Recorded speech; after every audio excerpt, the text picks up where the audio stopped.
네, 그리고 이제 마지막 곡지인데요. 많이 지치셨죠? 네, 아까 쉬지도 못하고 넘어오셔서. 자, 그래서 한 가지 영상을 우리가 아마 많이 집에서 볼 수 있는 패턴일 수도 있어요. 보시고 지나가 볼게요. 뭐하니? 뭐하니? 게임. 뭐라고? 게임. 넌 뻔뻔하다고 생각 안 해? 맨날 이렇게 하지. 너 이게 누가 이랬어? 야, 아니야. 그건 좋은 거 있어. 당장 같은. 이게 고장 나잖아. 어? 좀 제발 좀 이게 들리지도 않네. 너 멘티 발랐어? 엄마가 얘기하는데. 드디어. 야, 죽었어. 아, 일시정지 해봐.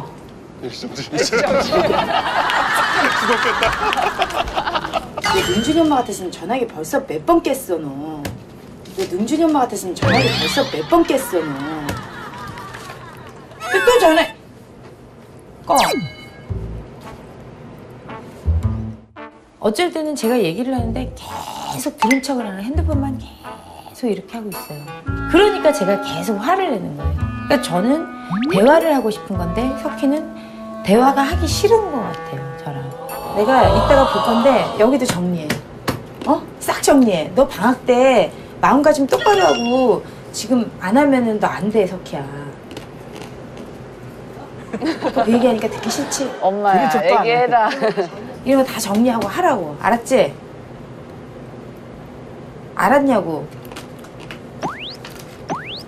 또 대답 안 한다, 또. 아니, 알았냐고 물어보는데 왜 대답을 안 해? 네. 뜨끔한 친구들 있어요? 네. 사실은 굉장히 흔히 볼 수 있는, 특히나 이제 뭐 엄마도 막 기분이 나빠있고 애도 기분이 나빠있는 상태는 되게 쉽게 볼 수 있는 부분이에요. 그래서 조가끔 씨가 얘기를 하죠. 애가 얘기를 하는데 답을 안 하니까 더 다그치게 되고 더 화내게 된다. 이렇게 얘기를 하고, 이 뒷부분에 가면 석희가 어떤 얘기를 하냐면 엄마가 다그치듯이 얘기를 하니까 내가 말을 하기 싫다고 이렇게 얘기를 하거든요. 그러면서 반항인 거 아는데 나 반항하는 거 맞다 이렇게 얘기를 해요. 사실은 이전까지 어떤 식으로 의사소통 해왔느냐가 아마 쌓여서 이렇게 됐겠지만 분명 둘 다에게 문제가 있는 것 같아요. 그래서 제가 그 다음에 말씀을 드릴 거는 이제 여러 가지 상황을 제가 조금 재밌게 가지고 와 봤어요. 실제로 집에서 일어나는 것보다 에이 저거 좀 과장이다 이러실 수도 있지만 실제로 보시면서 조금 부모 자녀 대화의 잘못된 점들을 같이 좀 얘기했으면 좋겠어요. 요거는 제가 뭐 별로 이것도 없어서 같이 얘기를 하면서 진행을 했으면 좋겠는데, 그래서 어떻게 고칠 수 있는지 들어보면서 같이 얘기를 할게요. 근데 만화로 되어 있거든요. 그래서 제가 좀 지목을 하면 해주실 수 있을까요? 좀 연기를 다들 이렇게 수줍 하셔가지고 어떤지 모르겠지만 한번 해볼게요.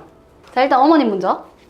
너 오늘 학원 숙제 다 안 했더니 집에는 학원 보내달라고 해서 보내줬는데 너는 그 엄마가 다 알아서 해줘도 하기 싫다고 난리야.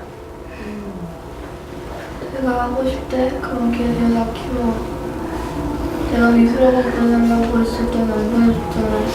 엄마가 내가 하고 싶다고 한 거 해준 게 한 번이라도 있어. 네. 잘해주셨어요. 박수 한 번만. 네. 이렇게, 요런 얘기들 하실 때가 혹시 있으신지 모르겠어요. 여기에서 엄마는 어떤 부분이 조금 고쳐야 될 것 같으세요? 연기해 주셨던 어머니. 어떤 부분이 잘못된 것 같으세요? 우선은 마음을 안 읽어주고 왜 숙제 못해갔는지 이유를 안 찾아보고 윽박을 치는데요. 맞아요.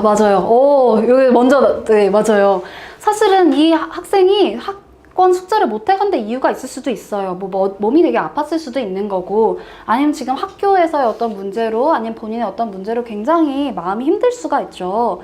그런 거에 대해서 사실 먼저 좀 물어봐 주는 게 필요할 것 같아요. 막말로 요즘에 좀 무서운 일들 되게 많이 나오잖아요. 뭐 학원 선생님이 진짜 너무 이상한 선생님이어서 내가 그거에 대한 반감이 너무 심해서 이런 걸 수도 있는 거고 하니까 사실은 아이한테 이제 학원 숙제 못했다는데 뭐 힘든 일이 있었냐라고 물어봐 준다거나 왜 먼저 그렇게 했는지부터 마음을 좀 알려고 하는 게 필요하겠죠. 또 어떤 거 있을까요? 어머님이 잘못하신 거에서. 비교. 그렇죠. 옆집에는 학원 보내달라고 해가지고 했다는데 왜 니는 안 하냐고. 맞아. 내가 하고 싶대? 이 친구들마다 다 하고 싶은 것도 다르고 능력도 다르고 관심사도 다른데 일단 어머니는 아까 이제 우리가 끼끼빠빠 이러시잖아요. 내가 아이가 원하지 않을지도 모르는 걸 다 일단 해주고 봐요. 그리고 나중에 난 최선을 다했어. 이렇게 생각하시는 어머니도 되게 많잖아요. 지금 여기서도 사실은 어머님이 일단은 보내놓고 아이한테 지금 얘기를 하는 거죠. 누구는 그렇게 했다는데 너는 왜 그래? 그런 식으로 비교하는 그런 발언들은 아이들이 자존감도 당연히 낮아지고 우울해지게 만드는 내용이에요. 이제 어머니가 먼저 저렇게 얘기를 했기 때문에 아이의 마음도 이렇게 말하는 마음도 이해는 가요. 그죠? 근데 아이가 조금 고쳐야 된다면 어떤 거 있을까요? 아이가 고쳐야 된다면 뭐가 있을까요? 맞아, 예의 없이 되게 말했죠. 걔 데려다 키워. 이런 식으로. 그래서 지금 굉장히 예의 없이 말해서 엄마가 이제 더 이렇게 황하게끔 얘기를 했어요. 그리고 또 뭐가 있을까요? 또 이제 옛날 얘기를 꺼냈어요. 이제 엄마는 내가 지금까지 해달라는 거 하나라도 해준 거 있냐?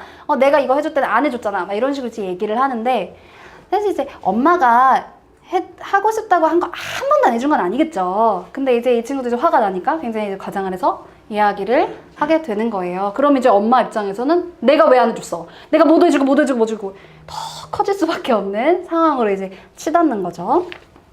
다음 거 한번 볼까요? 자, 요거는 남자친구랑 저기는 어머님이랑 같이 어머니 이게 남자니까 해주실까요? 이 친구들이 나만 빼고 다니는 것 같아. 너무 힘들어. 네가 그래서 문제야. 맨날 뭉쳐다니면서 놀기만 하는 애들. 왜 쓸데없는데 정신 팔려있니? 그 시간에 공부를 해. 좋은 대학 가면 친구도 다 알아서 생겨. 무슨 말에 그렇게 엄마는 왜 힘들지도 않다는데 아무렇지도 않아? 네가 스트레스 받을 게 뭐가 있어. 입혀주지, 재워주지. 자, 이렇게 얘기하는 상황 이제 아까 우리 혜진쌤이 말씀하셨을 때도 좀 있었던 것 같아요. 아까 이제 조금 어려운 심리학적 용어를 좀 사용하셔서 말씀해 주셨는데 여기에서 나타나는 게 바로 타당화를 해주지 않는 거죠. 자, 이 엄마가 잘못한 거는 뭐가 있을까요? 첫 번째로 아까 이제 이 아이 공감을 못 해준 게 가장 큰 걸 테고 또 잘못한 게 또 있을까요? 공부를 못 해주는 거. 그것뿐만 아니라 이제 걔가 좋아하는 친구들까지. 맞아요. 맞아요. 지금 그 친구들 아마 지금 엄마는 맨날 뭉쳐들면서 놀기만 하는 애들 걔네들 쓸데없다고 얘기를 하시고 있죠. 청소년들한테는 부모님 가족 간의 관계도 굉장히 중요하지만 청소년들과의 그러니까 친구들과의 소속감이라는 게 굉장히 중요해지는 시기예요. 그리고 내가 그 친구들이랑 놀면서 아무튼 아까 정서적인 공급을 받는 부분들도 굉장히 있기 때문에 지금 분명 어머니가 뭐 걱정하시는 부분은 뭔지는 좀 알 수도 있어요. 정말 아까 예빈이처럼 그 친구들이랑 몰려다니면서 도둑질을 하고 다니는 걸 수도 있고 뭐 그걸 알고 얘기하셨을 수도 있을지도 모르지만 지금 이 아이한테는 그 아이들이 전부일 수 있거든요. 근데 이렇게 얘기를 해버리면 아이한테는 지금 자기의 되게 중요한 부분 하나를 부정당한 느낌이 들 거예요. 자, 이렇게 말했을 때 사실 근데 이제 아까처럼 뭐 예빈이처럼 정말 문제가 있다고 생각하는 걸 수도 있고 라고 한다면 어떤 식으로 고치는 게 좋을까요? 엄마는 타당하다고 생각할 거예요. 그건 분명히 나쁜 일이고 걔네들 몰려들면 안 되지 내 애가 이렇게 되니까. 근데 이제 이렇게 얘기하는 것보다 실제로 내가 지금 내 생각에는 내 걱정은 이런 거다. 그러니까 사실은 엄마 마음은 밑으로 곳으로 내려가면 그거잖아요. 걱정되는 거, 염려되는 거. 사실은 내가 이 친구의 한 부분만 본 걸 수도 있어요. 엄마는 다 알지 못하니까 그 친구들을 보면 좋은 점도 있을 테고 그런 것들을 이제 너가 그 친구들에서 좋게 생각하는 부분들을 인정을 해주면서도 하지만 이러이러한 부분 때문에 엄마가 좀 염려가 돼. 네 생각은 어때? 라고 이야기를 좀 해주는 게 필요할 것 같아요. 내 생각에는 사실은 아이도 이게 옳지 않다고 생각할 수도 있거든요. 근데 내가 어떻게 나와야 될지 모르고 다른 집단으로 어떻게 들어가야 될지 모르고 사실은 그런 경우도 되게 많아요. 근데 지금 나랑 놀아주는 친구들을 어떻게 뭐 할 수는 없는 그런 걸 수도 있으니까 사실은 이야기를 같이 하다 보면은 더 나아갈 수도 있죠. 근데 사실은 더 중요한 게 있어요. 이 얘기 들어갈 때 엄마가 무조건 도와주겠다고 하는 그 자세를 취하는 건 아까 좋지 않다라고 얘기를 했었죠. 사실은 아이가 이야기를 할 수 있는 단계가 될 때까지 조금 기다려주는 것도 중요하고 언제든지 내가 들어줄 준비가 되어 있다. 정말 이야기를 해줬을 때 내가 그 얘기해줘서 고마워 라는 작은 부분들부터 시작을 하신다면 아이한테 되게 큰 문제도 얘기할 수 있는 그런 게 될 것 같아요. 그래서 공감해주는 태도와 그리고 정말 친구들에 대한 문제라면은 엄마는 내 생각에는 난 이런 것 때문에 그래. 넌 어때? 라고 이야기해주는 방법을 사용해 보시는 걸 추천해 드릴게요. 한 가지만 더 볼게요. 자, 요거는 여기 요 두 모녀가 해보실까요? 이번 시험 준비 열심히 한 건 알았는데 네가 조금만 더 노력하면 더 잘할 수 있다니까. 이번에도 그 직장 결국 안 되지? 그래 성적은 좀 올라오는데 공부해도 맨날 휴대폰만 들여다보고 있으니까 점수가 그 모양 아니야. 그러니까 이제 활력이가 더 이상 없이 말을 닫아버렸어요. 자, 여기서 이 아버지는 뭘 잘못한 걸까요? 그죠? 사실은 지금 이거 얘기한 거 보면 한 거 같아요. 열심히 한 거 안다. 근데 뒤에 보죠. 아는데, 근데 자, 이 얘기는 결국 멋이에요. 너가 뭐 그렇게 했겠지. But 넌 어차피 더 올릴 수 있지만 넌 아무튼 열심히 안 한 거다. 이 모양 아니냐라고 얘기를 하고 있는 거죠.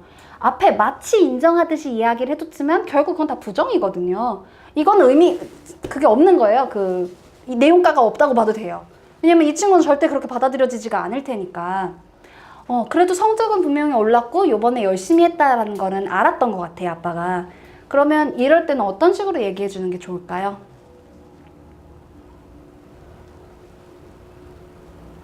어떻게 바꾸면 좋을까요? 일단 열심히 한 것에 대해서 그리고 성적이 오른 것에 대해서 칭찬을 많이 해주셔야 돼요. 결과만 중요한 거는 아니잖아요. 지금 이 아빠한테는 본인의 그 90점이라고 하는 그 목표치에 다다르지 못했다는 것 때문에 얘는 아무것도 안 한 애가 된 거예요. 맨날 핸드폰만 봐서 그 모양이 되네. 여기 고개를 끄덕끄덕하고 계세요. 그렇게 하지 마세요, 어머님. 그래서 핸드폰만 들여다보고 있으니까 결국 네가 그렇게 된 거다라고 이제 얘기를 단정짓듯이 얘기를 하고 결국 노력은 이야기해주지 않은 꼴이 되는 거죠. 이제 제가 여기에서 학부모님들 상담을 하다 보면 학부모님들이 되게 많이 물어보시는 게 뭐냐면 어떻게 해야 공부해요? 특히 초등학생 자녀분들이 아니 애들 아직 애잖아요. 그러니까 공부하는 습관은 내가 들여줘야 되지 않을까요? 공부하는 습관을 들이려면 지금 벌써 좀 잡아야 될 것 같은데 이제 크면 머리 커가지고 말 안 듣겠지만 어리니까 좀 앉혀놓고 이런 것도 해야 될 것 같다라고 얘기하세요. 물론 틀린 말은 아닐 수도 있어요. 처음에는 조금 어머님의 코칭이 필요할 수도 있지만 그 과정에서 잘한 부분에 대해서는 말씀을 안 하시고 못한 부분만 지적을 계속 하시는 거예요. 너 오늘도 지금 엉덩이 30분도 못 받치고 이게 뭐 하는 거냐고 이런 식으로만 얘기를 하시고 근데 여기에 오는 친구들이 사실 공부를 다 잘해요. 되게 잘하는데 근데 어머님들이 그런 얘기를 너무 많이 하시는 거예요. 그래서 제가 물어봐요. 어머니 애가 사실은 성적 얼마 나와요? 이러면 애만큼 나와요. 그러면 성적이 잘 나온 거에 대해서 칭찬해 주신 적은 있어요? 이러면 있대요. 어떻게 알았어요? 그러니까 잘했네 이렇게 말씀하신다고 하더라고요. 아니 근데 아이가 한 과정에 대해서 사실은 봐주시는 게 되게 중요해요. 애들이 잘하는 게 9개 막 있다가 하나 잘 못하면 이 친구는 이 하나가 너무 엄마 눈에 거슬리는 거예요. 너 잘하던 애가 왜 그래? 약간 요렇게. 근데 못하던 친구는 하나 잘하면 엄청 잘하는 것 같거든요. 그분들은 오히려 막 조그만 거에 되게 잘한다고 칭찬을 해주는데 뭐 아침에 못 일어난 거, 뭐 하는 거 이렇게 조그만 것들을 계속 걸고 넘어지시는 거예요, 어머님들이. 그럼 애는 내가 잘한 건 칭찬 하나도 안 해주더니 못한 건 진짜 무슨 눈에 불을 켜고 찼나 이런 생각이 들 수밖에 없겠죠. 그래서 아이들한테 이제부터는 하루를 살면서 우리가 칭찬 9개, 좋은 말 9개, 나쁜 말 하나 해야 된대요. 그러면 그냥 세보세요. 내가 아이한테 오늘 칭찬 9개 했나. 이게 물론 9대1의 비율이라는 건데 한번 세보세요. 집에 가서 안 하셨으면 반성하시고 내가 오늘 나쁜 말은 몇 개 했나. 하나도 안 했으면 잘한 건데 하나 했으면 9개는 있어야 되는 거예요. 칭찬해 주시는 말들이. 그거 꼭 어머님들께서 기억을 해주셨으면 좋겠어요. 자, 그래서 그럼 건강한 부모 자녀를 만드는 팁 4가지 이제 마지막으로 정리하면서 좀 끝을 내려고 해요. 첫 번째는 상대에 대한 존중이 굉장히 중요하다는 거죠. 우리가 이제 아까 페어로 얘기를 했었는데 자기 자녀한테 얘기하는 거는 되게 좀 험한 말도 해요. 근데 다른 사람한테 이야기할 때는 혹시 상처가 되지 않을까? 그 사람이 나에 대해서 조금 막말하는 사람이라고 생각하지 않을까? 라는 생각 사실 하잖아요. 근데 가장 가깝고 가장 사랑하는 사람한테 나쁜 말을, 상처 주는 말을, 아까 정신적인 고통은 똑같이 신체적인 고통이라고 한다던데 그런 것들을 막 가하고 계시는 거예요. 그렇기 때문에 청소년들도 똑같아요. 청소년들도 어머님한테 얘기를 할 때 엄마한테 지금 내가 정서적인 상처를 주고 있는 건 아닌가, 이런 생각들을 조금씩 하면서 할 필요가 있을 것 같아요. 그래서 일단 서로가 엄마가 왜 그렇게 얘기했을까, 내 아이가 왜 그렇게 얘기했을까를 공감해 주려고 하시는 게 중요할 것 같아요. 그리고 아까도 말씀드렸죠. 나 전달법. 내 생각에는, 엄마 생각에는 그런 것 같아 라고 얘기를 하고 네 생각은 어때? 라고 얘기를 해주세요. 네가 그래서 그랬잖아. 엄마가 그래서 그랬잖아. 이런 식으로 싸우다 보면 서로는 공격받는다는 느낌을 들어서 되게 방어적이 될 수밖에 없어요. 그러면 사실은 싸움이 안 끝나거든요. 그래서 나 전달법을 사용해 주는 거. 내 생각에는 이렇게 시작하시고 너 생각은 어때? 이렇게 얘기해 주시는 것도 도움이 많이 될 것 같고요. 그리고 현재 문제에 집중하는 거는 아까 잠깐 나왔던 건데 옛날 그 캐캐묵은 옛날 얘기 같은 거 꺼내지 마시고 지금 현재에 좀 집중을 해서 이 문제에 대해서 이야기를 해달라라고 말씀하신 거고, 결과적인 게 아니라 과정을 칭찬한다라는 거는 아까 말씀을 드렸죠. 그래서 이거는 비단 이제 성적하고 뭐 열심히 공부하고 이런 거에 어머니들이 해줘라 라는 것뿐만 아니라 학생들도 조금 생각을 해봤으면 좋겠어요. 엄마가 오늘 이제 집에 가서 9개 칭찬해 보려고 되게 노력을 하고 있는 게 보여요. 되게 어색해요. 엄마가 자꾸 나한테 좋은 점 찾으려고 하는 것 같은데, 그랬을 때 엄마 지금 찾는 거 보인다. 엄마 되게 고맙다. 되게 잘하고 있다. 이런 식으로 엄마가 잘하고 있는 부분에 대해서도 엄마가 나한테 조금 신경을 더 써주려는 게 느껴진다면 그거에 대해서 엄마한테도 얘기해 주세요. 그러면 엄마도 엄마 요즘에 나한테 말 좀 예쁘게 하는 것 같아. 이렇게 얘기하면 나중에 이제 험한 말 나갈 때 그 생각이 딱 나요.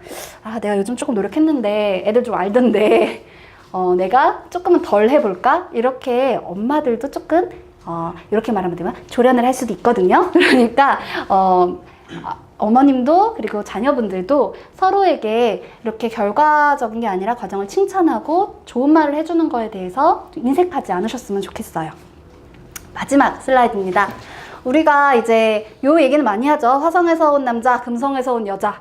그래서 이제 연애라든지 아니면 뭐 신혼 초기에 이렇게 보시면은 남자랑 여자랑 그렇게 생각하는 게 다르고 소통하는 방법 다르고 해서 너무 어려워요. 서로가 소통하는 게. 근데 요즘 패러다임은 한 가지가 더 나왔다고 해요. 너무 재밌었는데 저는 화성에서 온 아빠, 금성에서 온 엄마, 안드로메다 아이까지. 자, 3명으로 늘어났어요. 요게 한 명 더 있으시면 이제 안드로메다별 말고 다른 은하계에서 온 아이가 또 하나 있는 거예요. 자, 여러 은하계에서 온 사람들이 말이 잘 통할 리가 없어요. 그리고 생각하는 것도 다르고 그 사고 방식도 다를 거예요. 그렇기 때문에 우리는 조금 더 존중하고 그 사람이 왜 그렇게 말을 하는 걸까 이해하려는 자세가 먼저 있어야 이 집 안에서 잘 살아가실 수 있다고 생각을 합니다. 건강한 가족 안에서 결국 건강한 멘탈이 나오는 거고요. 멘탈이 건강해져야 수험 생활도 잘 할 수 있습니다. 그러니까 여러분께서 이제 아까 우리가 배웠던 잠에 대해서 어떻게 하는지, 수행 불안에 대해서 어떻게 하는지, 그리고 이제 가족 관계에서 어떤 식으로 하는 것이 좋은 건지를 잘 체화하셔서 수험 생활을 성공적으로 하시기를 빌겠습니다. 지금까지 윤상현이었습니다. 감사합니다.